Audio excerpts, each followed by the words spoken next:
Guys, it's about making sure that our country is safe again.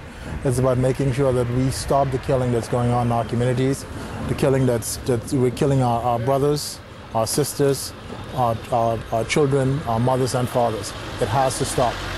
The answer to it is Urban Renewal 2.0.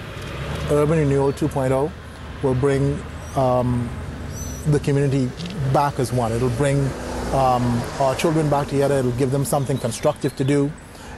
We have after-school programs that are involved in this. We have computer classes. We have community bands. All of these things are needed so that we can give our children something constructive to do with their time, rather than out on the streets using drugs or having illegal weapons. It has to stop. The only way to do it is through the PLP's Urban Renewal Plan 2.0.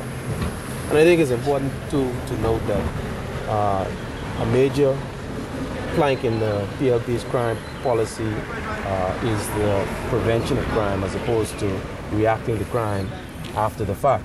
You can't have a crime policy that excludes a social policy, because at the end of the day, much of our crime problems are related to deficiencies within the social fabric of our society.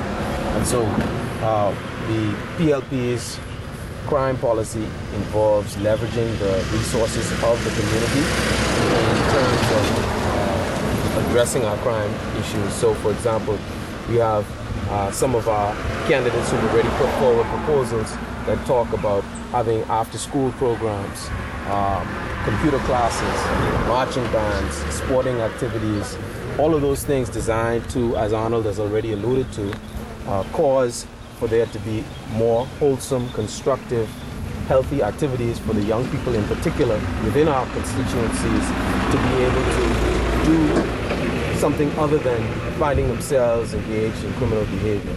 And so Urban Renewal 2.0 is an overall set of programs that will deal with crime before it happens, as opposed to the policies of this current administration, which is so busy dealing with crime after the fact. Yes, yeah. And it's about, and Andre is totally correct, it's about presently what is happening in this country is we are detecting crime and we're prosecuting crime, but we're not looking at what the root causes of crime are.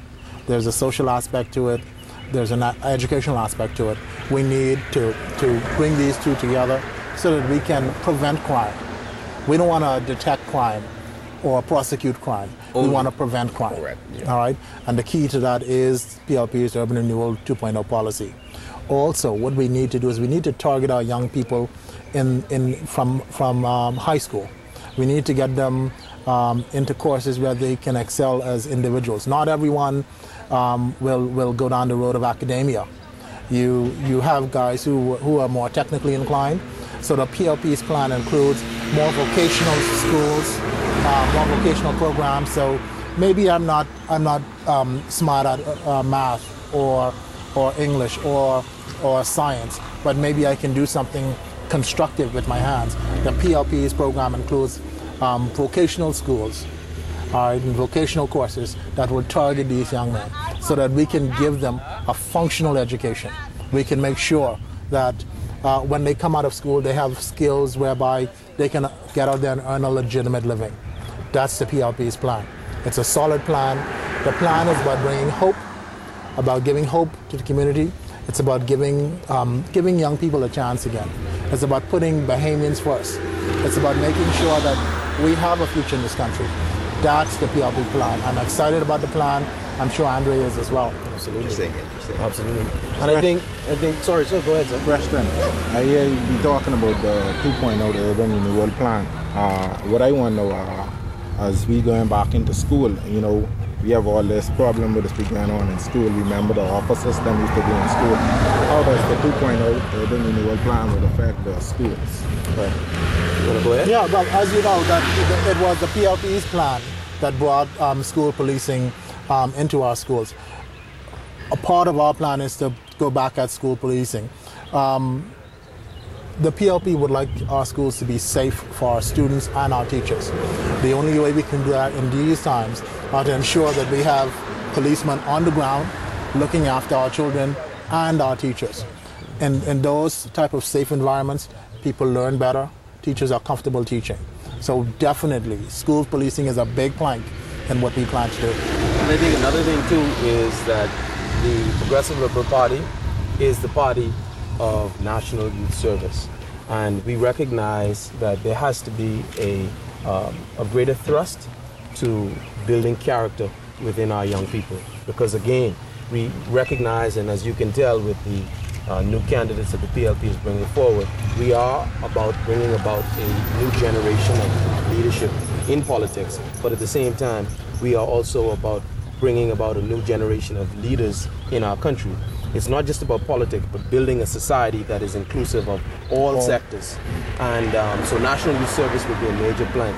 And when we talk about the public school system, we must, as a party, and we have already demonstrated this, recognize that we have every responsibility to provide the same quality of education and safety to those students accessing a public school education as is done for those accessing a private school education. That's right. And so when we talk about having police in our schools, it is not that we are trying to militarize our schools, but because we see that those students in our public school system presently are affected more so by a degree of violent crime than is the case in our private schools. And so we wish not to have police officers around or in our schools, but being that the reality is as such that violence is greater in its tendency in those areas, we have no alternative as a responsible government but to provide the safety for our students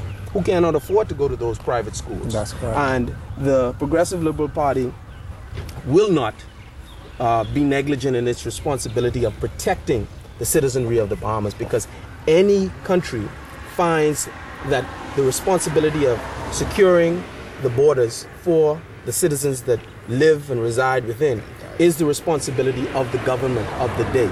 It is not something that you can pass off to the citizens, but overall that responsibility comes to the government.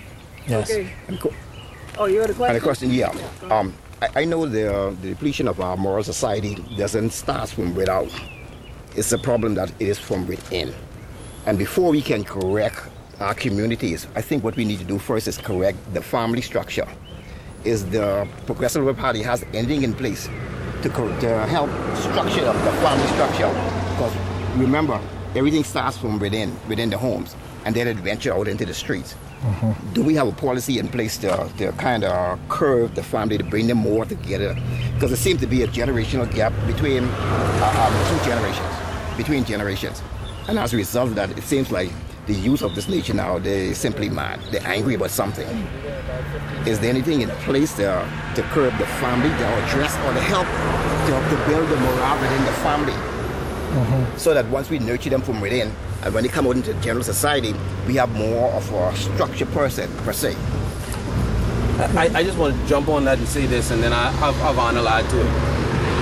For families to be wholesome, there has to be the involvement of our males. Mm-hmm. And when you see crime, the statistics clearly show that in large measure, whether they be the perpetrators or the victims of criminal behavior, mm-hmm. they are the males of our society. Yes. And so Urban Renewal 2.0 is going full bore at the problem that we find in many of our urban areas, and that is that our young men are being, whether they be incarcerated as a result of being charged with criminal acts, mm-hmm. or falling victim and the victims of murder, so on and so forth. That must end. Otherwise, we will have families that continue to be with the absence of a strong male figure. Absolutely. And to add to that, listen, it's a reality today that many of the children who are in our society, young kids are having kids. Mm-hmm. And I think that is part of the problem. Mm-hmm. They need some assistance. The PLP's plan is to put these mothers to work and to assist them by having after-school programs so their kids won't be on the streets or at home alone during these periods, okay? So this party is willing to enhance those programs, start band programs, okay? Start programs that we have these children in a constructive environment where they can be doing something constructive rather than on our streets, running amok or doing something that's illegal. The PLP's plan is about bringing hope to these people. It's about bringing hope to Bahamians. It's about making sure that at the end of the day, that citizens come first. We cannot eat roads, okay? We want to invest in our people. That's what we need to do. Invest in being Bahamian, invest in the Bahamas. So we do have a plan for that, and that plan will be executed on cue, and I guarantee you that you will see a better Bahamas in 5 years' time.